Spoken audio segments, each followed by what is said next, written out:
చెరుకు రసం యొక్క ప్రయోజనాల గురించి తెలుసుకుందాం. చెరుకు రసంలో 70 నుండి 75% వరకు నీరు ఉంటుంది కాబట్టి ఈ వేసవి కాలంలో చెరుకు రసం తాగడం వలన డీహైడ్రేషన్కి గురి కాకుండా ఉంటాం. 13 నుండి 15% వరకు ఫైబర్ ఉండడం వలన ప్రేగు కదలికను సులభతరం చేసి కాన్స్టిపేషన్ సమస్యను దూరం చేస్తుంది.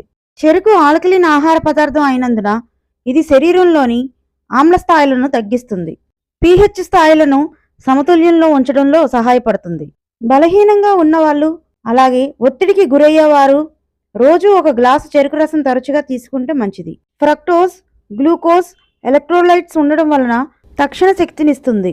చెరుకు రసంలో విటమిన్ ఏ, బి, సి అలాగే కాల్షియం, ఫాస్ఫరస్, మెగ్నీషియం, పొటాషియం వీటితో పాటు ఐరన్, గ్లూకోజ్, యాంటీఆక్సిడెంట్స్ పుష్కలంగా ఉంటాయి.